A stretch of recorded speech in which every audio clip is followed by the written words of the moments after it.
우리 옆에 사람과 이렇게 인사하겠습니다. 끝까지 신실하고 끝까지 충성합시다.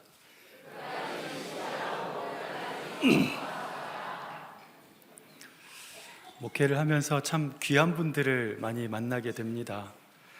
형편이 정말 넉넉한 상황이 아닌데도 불구하고 자기보다 남을 더 생각하고 사는 사람, 자기보다 교회 공동체를 먼저 생각하는 사람, 그런 마음을 주신 하나님 앞에 나에게 이런 귀한 마음을 주셔서 너무 감사하다고 오히려 그 마음에 충성하면서 사는 사람, 또 자신도 그렇게 건강이 좋은 것은 아닌데 또 괜찮아지면 괜찮아지는 대로 하나님 앞에 뭔가 할 수 있는 대로 하려고 하고 섬기려 하고 봉사하려고 하고 또 복음을 전하려고 하고 누가 알아주지 않아도 내가 지금 이것을 할 수 있는 건강이 있고 여력이 있다는 것 자체로 감사하고 살아가는 것, 그것이라도 할 수 있게 하신 하나님께 충성하면서 그 일을 기쁘게 감당하는 성도들을 볼 때 그렇습니다.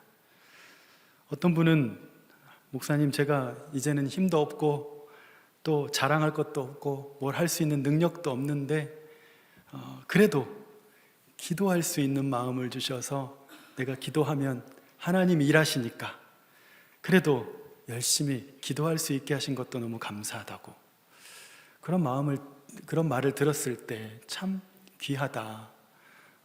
우리 교회 안에 또 이렇게 아름다운 성도들이 참 많다 하는 것을 또한 경험하게 됩니다. 오늘 서문학교회가 어쩌면 또 그런 교회 중에 하나가 아니었을까 싶습니다.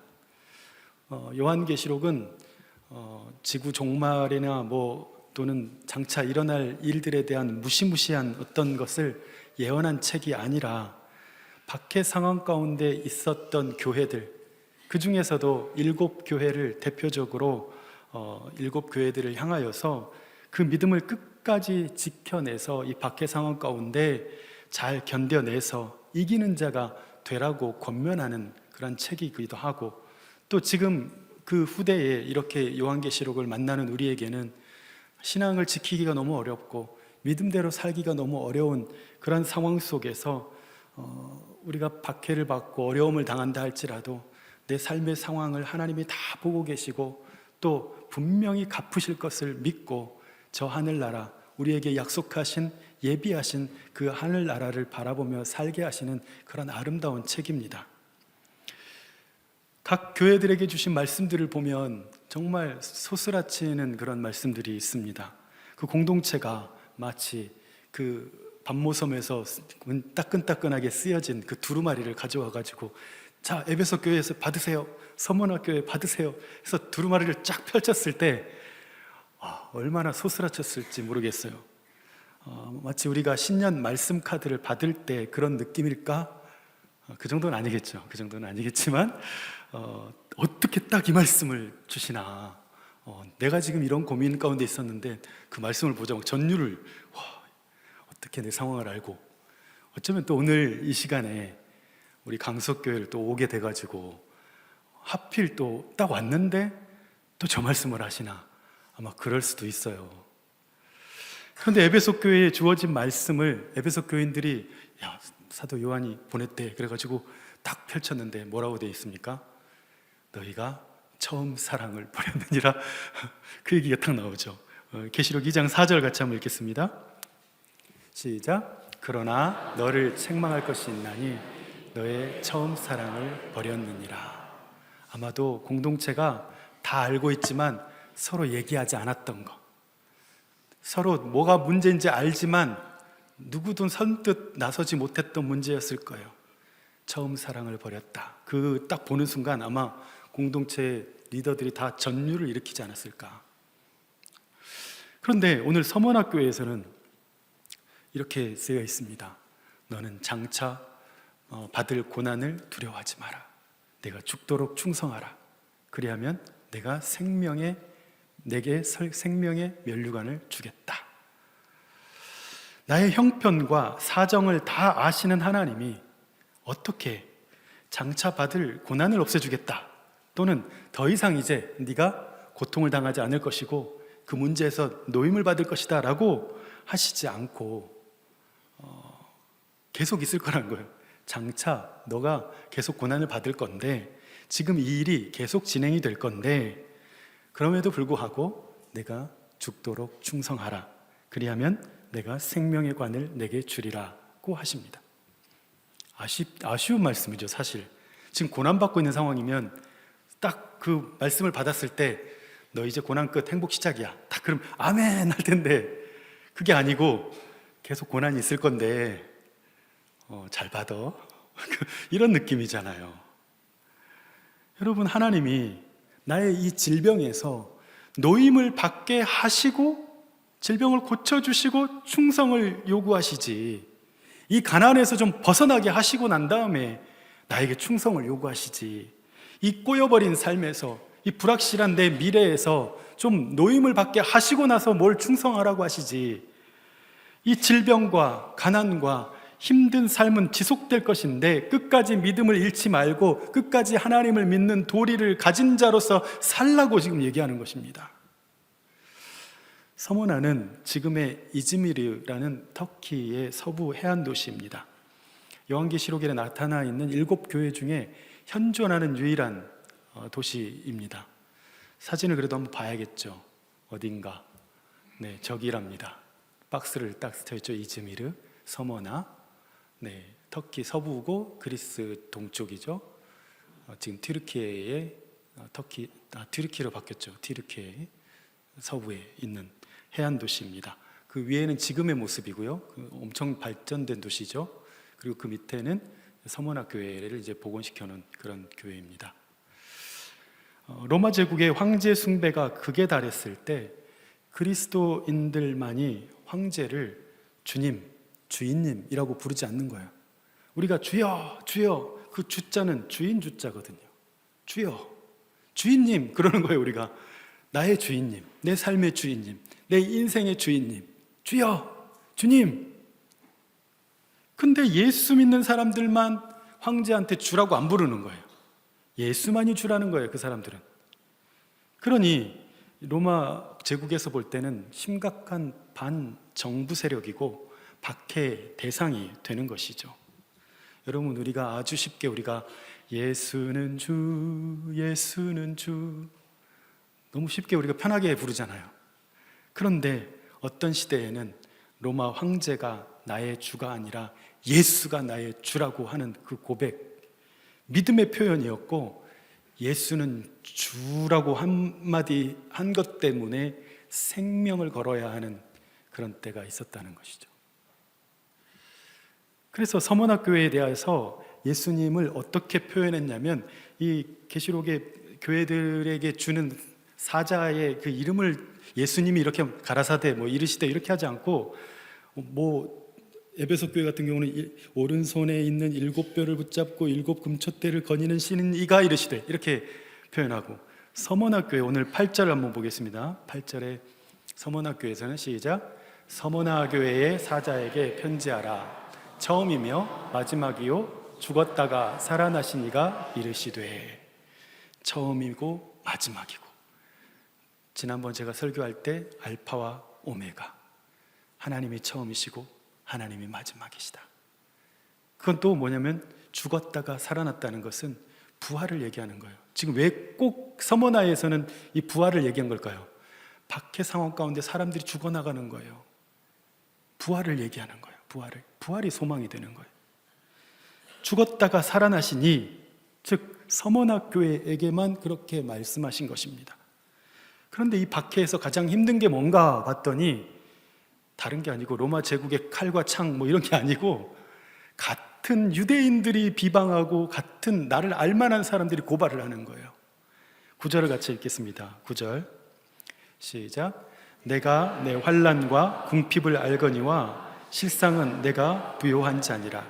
자칭 유대인이라 하는 자들의 비방도 알거니와 실상은 유대인이 아니요 사탄의 회당이라. 아멘. 내가 너의 환난과 궁핍을 알고 있다. 네가 얼마나 지금 살아가기가 힘든지 내가 알고 있고, 또 네가 얼마나 지금 궁핍한 가운데 있는지 알고 있다. 그런데 넌 결코 궁핍한 자가 아니다. 너는 부유한 자다. 지금 오늘 그렇게 규정하고 있습니다. 하나님, 난 너 지금 이것도 없고 저것도 없고 이것도 궁핍하고 저것도 결핍해요. 그런데 하나님이 아니, 너는 많은 것을 가진 사람이야. 많은 것을 가진 사람이야. 제가요? 너 많은 것을 가진 사람이야. 넌 부유한 사람이야. 지금 그렇게 얘기하고 있습니다. 서문학교의 성도들은 물질적으로는 부족하고 가난했지만 왜 그렇습니까? 원래부터 가난했던 게 아니에요. 예수를 믿으려면 경제권을 포기해야 돼요. 상권을 포기해야 돼요. 기득권을 포기해야 돼요. 가난해져서 살아갈 수밖에 없는 상황인 거예요. 그렇지만 영적으로는 풍성한 은혜를 누리는 교회였고 가진 것이 없어도 하나님께 풍성한 헌신을 드리는 그런 교회였던 거예요. 우리나라도 일제 강점기 때 일본인보다 더 미운 것은 일본인 편에 있는 조선인. 우리 집 숟가락 몇 개 있는지 다 알아, 그 사람은. 일본 사람들은 모르는데 그 조선 사람이 다 알고 있는 거예요. 다 고발을 해. 그러니까 그 사람이 더 밉는 거예요. 이 서머나 땅에, 이 낯선 땅에 와 있는 유대인 동포인데도 예수를 주님으로 고백하지 않는 이들이 로마 제국이 시킨 것도 아닌데, 그렇게 하라고 한 것도 아닌데 가서 쪼르륵 가가지고 저 사람 예수 믿는데요, 저 사람 죽이세요, 저 사람 잡아가세요. 왜? 그 사람 상권을 뺏어버리려고 자기가 차지하려고. 악한 사람들인 거예요. 신앙 때문에 그런 게 아니라 그 이권을 다 뺏어버리려고 고발을 하는 거예요. 그래서 예수님 말씀하십니다. 오늘 보니까 그들은 자칭 유대인. 그 뭔 말입니까? 그들은 유대인이 아니라는 거예요. 유대인도 아니다. 자칭 유대인이라고 지들이 말하지만 사탄의 회당이다. 이렇게 얘기합니다. 여러분, 살면서 가장 힘든 것은 알만한 사람이 서운하게 할 때, 내가 얼마나 고생했는지를 다 본 사람이 엉뚱한 소리를 하는 거예요. 그래서 가까운 가족에게, 특히 부부 사이에 더 서운한 것을 느껴요. 알만한 사람이 왜 저런 말을 하지? 내 고생한 거 다 봤으면서 저런 말을 하지? 서운한 거예요.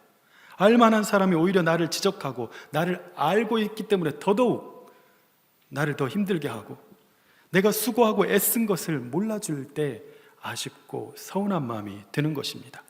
물론 그 사람이 알아준다고 해서 고난이 끝나는 것은 아니죠. 어려움이 계속될 것입니다. 여러분, 박해 상황 가운데 있는 서문학 교회를 생각해 보십시오. 만일에 우리가 이렇게 주일날 모였어요. 모였는데 오늘 누가 안 보여요. 누구 안 왔네. 잡혀갔어. 죽었어. 그 다음 주에 보니까 아이들만 있고 어른이 없어. 그 부모가 잡혀갔어. 할 수 있는 게 뭐가 있을까요? 예배당 오면 서로 부둥켜 안고 우는 것밖에 없었을 것 같아요. 살아있구나 우리가. 근데 또 한 번 울어야 될 이유는 뭡니까? 다음은 내 차례가 될 수도 있는 거잖아요. 그런 상황인 거예요. 10절 같이 한번 읽겠습니다. 시작. 너는 장차 받을 고난을 두려워하지 말라. 볼지어다 마귀가 장차 너희 가운데서 몇 사람을 옥에 던져 시험을 받게 하리니 너희가 10일 동안 환난을 받으리라. 내가 죽도록 충성하라. 그리하면 내가 생명의 관을 내게 주리라. 아멘. 악한 자들의 고발과 모략으로 몇 사람은 옥에 갈 것이고 얼마 동안 환난을 받을 것이다. 그러나 분명 고난이 없다고는 얘기하지 않았어. 있을 거다. 억울하게 옥에 갇히는 사람들도 있을 거다. 그러나 죽도록 충성하라. 죽도록 충성하라는 말은 여러분, 죽을 만큼 죽기 직전까지만 충성하라는 얘기인가요? 아니면 죽기까지 충성하라는 말일까요? 찬송가 333장을 보면 충성하라, 죽도록 충성하라 주님께, 슬픔이나 괴로움이 주의 사랑 못 끊으리, 충성하라, 죽도록 충성하라, 끝까지. 슬픔이 있다 할지라도 주님을 향한 나의 그 신실함이 끊어질 수가 없으며, 내 인생에 괴로움이 있고 알만한 사람이 나를 해하고 알만한 사람이 나를 고발하고 정말 내가 고생한 거 다 본 사람이 오히려 그거를 이용해 먹는 그런 것들을 다 참담함을 보면서도 하나님을 향해서 그 신실함과 충성을 놓치지 않고 살아가는 그런 마음, 충성하라. 끝까지 충성하라. 죽도록. 336장 찬송가 보면 환난과 핍박 중에도 그 마지막 가사 1절, 2절, 3절이 다 똑같습니다. 죽도록 충성하겠네. 그걸로 끝나요. 죽도록 충성하겠네. 죽도록 충성하겠네. 죽도록 충성하겠네. 이번 주 우리가 한 주간 동행할 말씀이 이제 이 10절 말씀에 들어가 있는데요. 동행하는 말씀 카드 여러분 핸드폰에 저거 띄우고 계시나요? 아니면 손주들 사진 올려놓고 강아지 사진이 이렇게 있나요? 꽃 사진이 있나요? 아무튼 제가 수시로 봅니다. 말씀 띄워놨나 안 띄워놨나? 네, 조금 좀 생략을 했어요. 그래서 너는 장차 받을 고난을 두려워하지 말라. 내가 죽도록 충성하라. 그리하면 내가 생명의 관을 내게 주리라. 근데 내가 죽도록 충성하라는 말을 영어로 보니까 be faithful even to the point of death. 죽는 순간까지 충성하라. 죽도록이 열심히 충성하라는 뜻이 아니고 그냥 그 죽음이 오는 그 순간까지 끝까지 충성하라는 뜻이구나. 여기가 끝이로구나 하는 그 순간까지 내가 믿는 것을 끝까지 붙들고 있으라는 뜻이구나. 죽는 그 순간까지, 죽는다 해도 끝까지 신실하라 하시는 것입니다. 그렇다면 무엇에 대한 충성을 말합니까? 많은 설교자가 이 부분에서 교회 일에 죽도록 충성하라, 또는 임직자들이나 새롭게 이제 직분 맡아서 하시는 분들에게 죽도록 충성하십시오. 헌신예배, 오늘 저녁에 또 헌신예배 하는데 모르죠. 또 죽도록 충성하라고 하실지.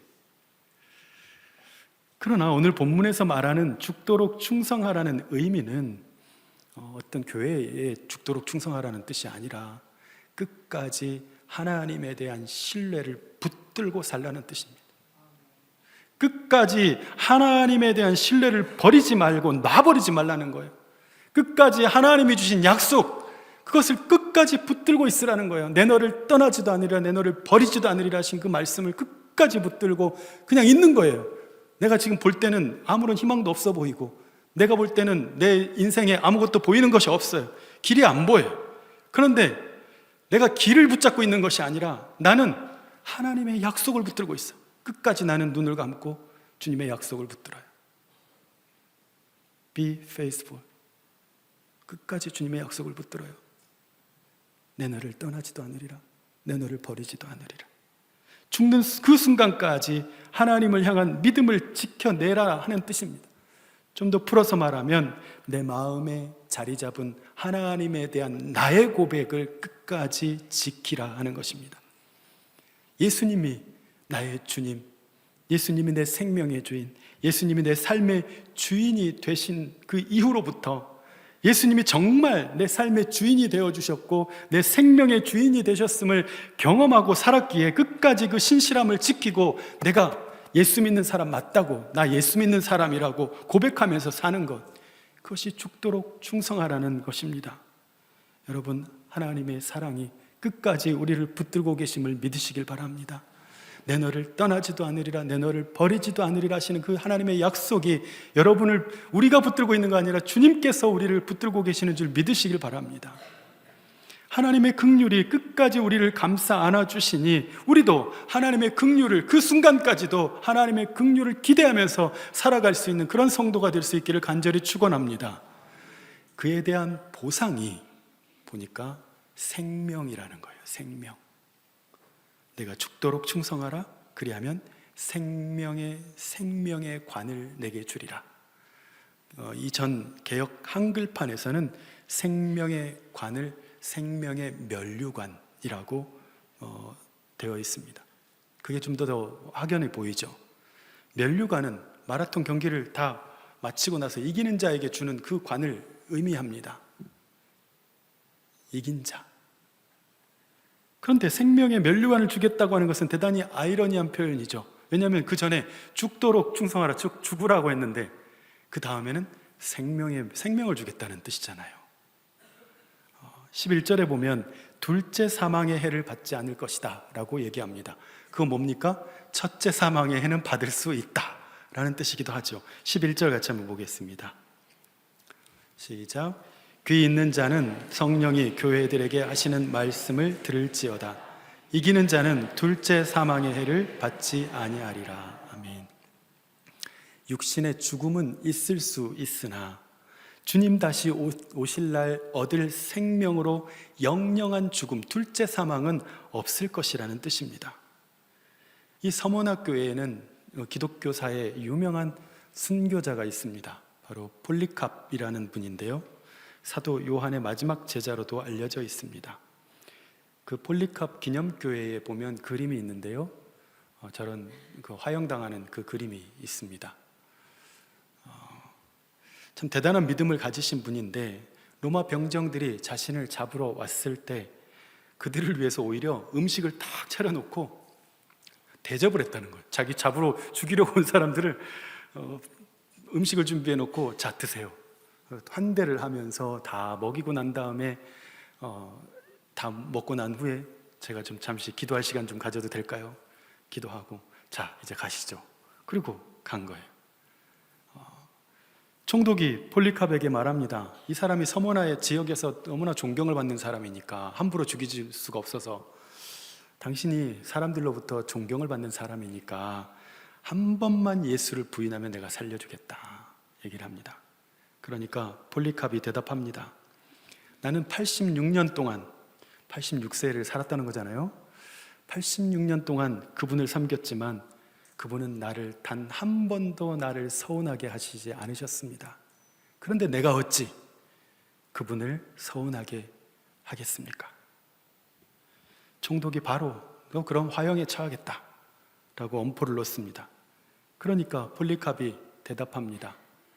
당신은 잠시 불타고 꺼질 불로 나를 위협하지만 예수를 믿지 않는 이들을 위해 예비된 꺼지지 않는 영원한 불은 알지 못하는군요. 이후 나무더미에 불을 지르고 화형을 시키기 위해서 나무에 몸을 못 박으려고 하니까 그렇게 할 필요가 없다고, 나의 주님께서 이 불길을 견디게 하실 것이니까 못으로 나를 고정 안 해도 됩니다 라고 했다고 합니다. 그리고 나서 두 손을 들고 기도하면서 찬양하면서 자기 스스로 불길 속으로 들어갔다고 하는 이야기입니다. 그 일화에 따르면 그의 몸이 불타는데 사람 타는 냄새가 아니라 향기로운 냄새가 났다는 겁니다. 아름다운 신앙의 향기를 남긴 사람, 서머나의 순교자 폴리캅, 그에게도 생명이라는 그 면류관을 씌워주셨을 것입니다. 공교롭게도 이 서머나라는 이름 자체가 몰약이라는 뜻이에요. 몰약은 어디서 나옵니까? 예수님께 동방박사들이 드렸던 그 예물 중에 하나가 몰약이잖아요. 아주 좋은 향수이고 또 의약품으로 사용되는 것입니다. 서머나, 몰약, 아름다운 향기, 폴리캅, 그리고 오늘 우리들. 한때 은혜를 받았을 때는 주님을 따라 어디든 가리라, 무엇이든 하리라 고백했던 이들이 어느새 세상 세파에 다 휩쓸리고 이 사람 말 저 사람 말, 이 소식 저 소식에 다 찢겨 나가서 그 결기는 다 어디로 가고 그 향기도 사라져서 뭐라도 내가 지금 지키고 있어야 환난이라고 말할 수 있을 텐데 환난도 아니야. 내가 뭘 지키고 있었어야지 환난이죠. 내가 뭘 붙들고 있어야 고난이라고 얘기할 수 있죠. 빼앗기지 않기 위해서 싸우는 어떤 고난이라고 얘기할 수 있을 텐데 뭘 지킨 것도 없고 붙드는 것도 없는데 뭘 내가 감히 그걸 고난이라고 얘기하고 환난이라고 말할 수 있습니까? 지키는 것도 없고 붙들고 있는 것도 없고 주님을 위해 뭘 하는 것도 없고 주님을 믿는 믿음을 지키기 위해서 뭘 붙들고 있는 것도 없는 그런 신앙인데, 그러니 죽도록 충성하라, 끝까지 신실함을 지키며 이겨내라는 말이 우리에게 너무나 또 먼 말이 될 수도 있습니다. 여러분 안에 죽도록 충성할 만한 그런 고백을 가지고 살고 계십니까? 하나님을 향한 고백. 여러분의 신앙은 숭고한 향기를 가진 신앙입니까? 끝까지 변하지 않을 것 같은 자세로 주님께서 있으라는 그 자리를 지키고 있습니까? 끝까지 흔들림 없이 저 사람이 나한테 어떠하든지 상황이 어떻게 변하든지 나는 내게 하나님께서 하라고 하신 태도를 유지하면서 그 사람들을 대하고 그 일들을 대하고 있습니까? 아니면 그 일들에 대해서 나도 변하고 바뀌는 사람입니까? 좌로나 우로나 흔들림 없이 주님께서 하라고 하신 방법을 고수하고 살아가고 있습니까? 물론 죽도록 충성하는 것도 은혜가 필요합니다. 그래서 내 힘으로 하는 것이 아니기 때문입니다. 죽음에 이르더라도 신실하게 주님의 약속을 붙들 수 있는 힘을 하나님께서 주시고 그 죽음을 맞을 수 있는 은혜를 또한 하나님께서 충분히 주셔야 할 수 있는 것이기 때문입니다. 내 목숨을 바꾸고서라도 내 삶을 기꺼이 불 속에 던질 수 있을 만한 삶의 진리, 어떤 삶의 통찰, 하나님의 경험, 놀라운 체험들, 참되고 정말 가장 고귀한 가치, 그것들을 지금 붙들고 살고 있냐는 거예요. 그래서 죽도록 충성하라 하니까 나 이거 끝까지 붙들고 살아야 되는 거구나, 이런 마음이 드는 그 무엇이 있냐는 거예요. 돌아보면 나는 얼마나 비루하고 못난 인생인가 한탄하고 있을 때 오히려 하나님은 내가 얼마나 많은 것을 가진 사람인지를 알려주셨던 하나님의 말씀, 그 위로 내가 얼마나 연약한가만 생각하면서 아무것도 하고 있지 않을 때 예수의 이름으로 내가 얼마나 많은 것을 할 수 있는지 알게 하시고 그분의 그 놀랍고 풍성한 은혜를 채워주셨기에 내 인생 삶의 어떤 끝이라고 여기는 순간에 내가 생각했던 것보다 더 빠르게 그 끝이 찾아왔다 할지라도 오히려 내 인생 주님 덕분에 아름답게 살았다고, 오히려 내 인생 짧지만 끝까지 함께 하시는 주님과 함께 저물어 갈 거라고, 영생을 향한 소망을 가지고 나에게 찾아오는 고난을 받아들일 수 있는 그런 신앙, 향기로운 몰약과 같은 신앙이 아닐 수 없습니다. 여러분이 믿는 그것을 끝까지 붙들고 사시기를 간절히 축원합니다. 여러분이 경험한 그 하나님 끝까지 붙들고 끝까지 지키며 살아가기를 간절히 축원합니다. 그 결과는 무엇입니까? 오늘 분명히 얘기하고 있는 것은 생명입니다. 생명. 여기서 생명의 면류관을 주시겠다고 하는 것은 1차적인 의미로 내게 허락하신 영생을 주시겠다는 뜻입니다. 지금 내 생애가 그다지 화려하지 않았고 그다지 풍족하지는 않았지만 그래도 내 인생 하나님을 믿어서 행복했고, 그래도 하나님이 함께여서 내가 외롭지 않았으며, 그래도 하나님의 도우심이 있어서 내가 그리 힘들지 않았다는 것, 그렇게 내가 하나님과 함께 살아온 보상으로서 주님과 함께 영원히 사는 삶을 우리에게 주셨다는 뜻입니다. 또 다른 차원에서 생명의 면류관을 주겠다 하는 것을 본다면 이 생명의 면류관은 내 생명을 통하여 또 다른 생명을 얻는 면류관입니다. 내 생명을 들여 또 다른 생명을 얻게 하시고 더 많은 생명을 얻게 하시겠다는 의미입니다. 나의 헌신과 나의 희생이 누군가에게 생명을 주는 일이 되는 것입니다. 나는 고생하고 힘들었으나, 나는 고단했고 어려웠으나, 내 인생은 사실 그렇게 순탄하지 않았지만 나의 자녀에게는, 나를 만난 누군가에게는, 나의 다음 세대에게는 생명 있는 길을 열어주는 것입니다. 생명의 면류관, 즉 하늘의 미랄이 된 것입니다. 요한복음 12장 24절 같이 한번 읽습니다. 시작. 내가 진실로